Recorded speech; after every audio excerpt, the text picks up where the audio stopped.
नन्ही सी हंसी भोली सी खुशी फूलों सी वो बाहें भूल गए। जब देश ने दी आवाज हमें हम घर की राहें भूल गए।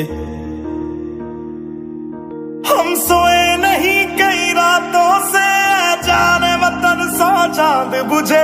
हमें नींद उसी दिन आएगी जब देखेंगे आबाद तुझे।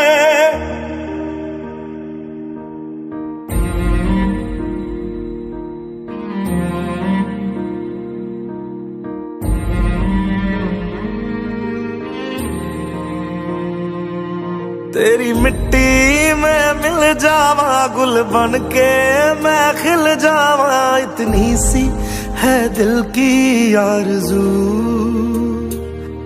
तेरी नदियों में बह जावा तेरे खेतों में लहरावा। इतनी सी है दिल की आरज़ू।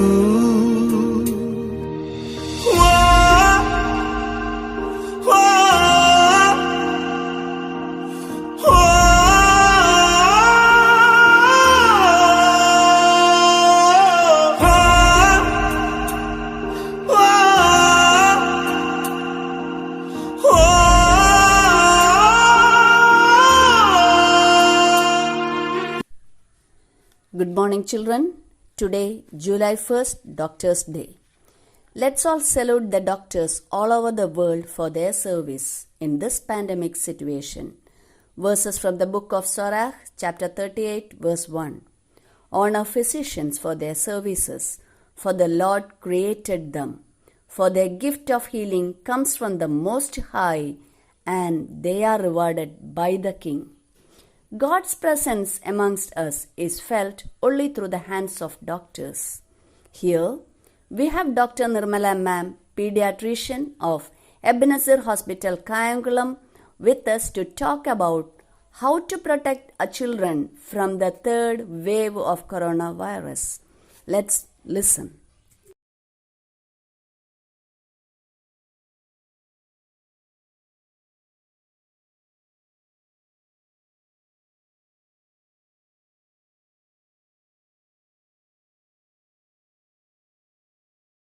Good morning, respected Sister Brigida, teachers, parents and my dear children.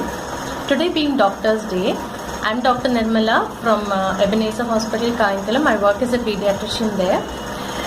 Today we'll discuss an important topic, how to manage our children during COVID times. So all of us are aware that everywhere we look, the newspapers, the TVs, discussions, everything is centered around COVID.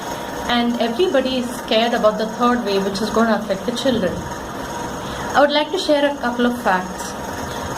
The truth is, whether this Delta virus, Delta plus variant is contagious or not, whether it's going to affect our children or not, is something which we have to wait and watch, because nobody is for sure. A study done in AIIMS showed that 55% of children were already affected by coronavirus in the first and second wave. It means to say that they were asymptomatic or mildly affected, but they were not spared. So all of them were also affected. Now, how do we manage our children during this particular pandemic?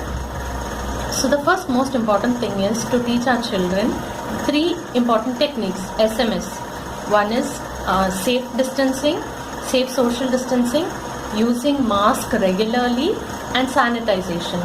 As children are not leaving the home, even the elders have to be careful to wear the masks regularly. Whenever they go out and come back, they have to wash their hands, take a bath, and be careful about not spreading the disease to the children.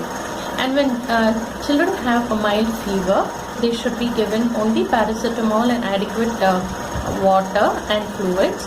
And if it is very severe and very high temperature, or there is somebody in the family who is suffering from COVID, they have to be brought to the hospital. And having said that, in children, the severity of symptoms is very less. So how do we protect our children from getting COVID? First thing is the dietary habits. So it's very important to ensure that children eat lots of fruits and vegetables. Especially, I always advise my patients to eat rainbow diet. When you say rainbow diet, we need to have all the colors. For example, orange. Orange color is like for carrot, papaya, apples, and white color is for milk products, green color is for greens and sprouts, and blue is usually stands for fish and lean meat like chicken. This particular balanced diet is enough for our children to have a strong immunity as well as to combat the virus. The next most important thing the mental health in children is very important. Children don't manage stress as well as we adults do.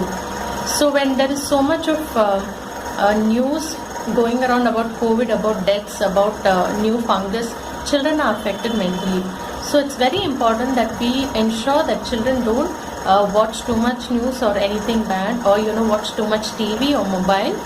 And we should have silent small talks with our children, find out how their day was, what did they do, what did the teacher teach, instill some good moral values, tell them some good stories, and teach them the right things and the wrong things, and we need to also sit and pray with them.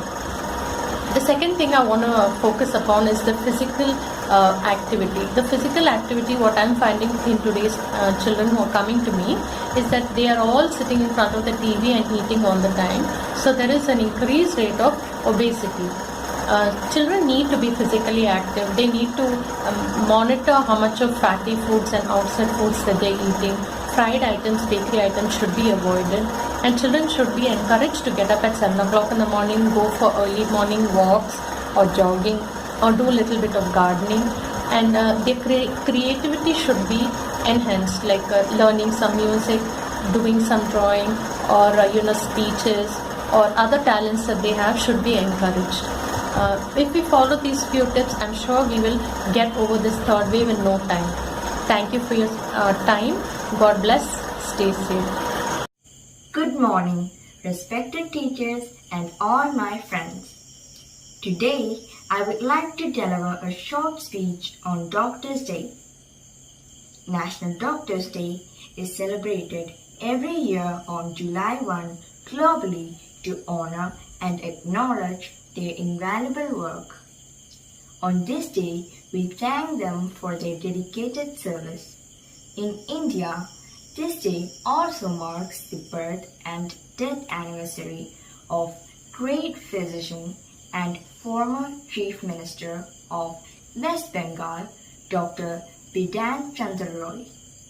Just like 2020, this year, July 1 is going to be extra special, as it was the doctors who are standing against the COVID-19 pandemic and protecting the patients.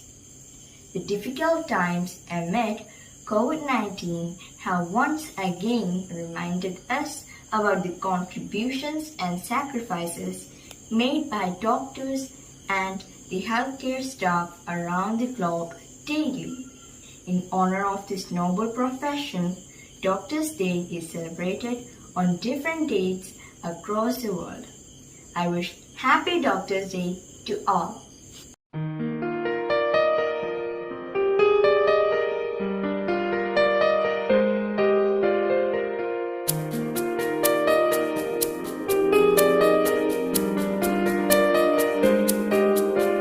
भगवान को देखा नहीं किसी ने ज़मीं पे,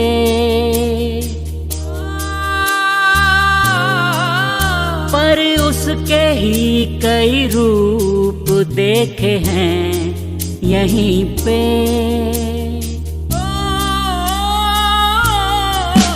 उस रब को तो देखा नहीं किसी ने ज़मीं पे, पर उसके ही कई रूप देखे हैं यहीं पे।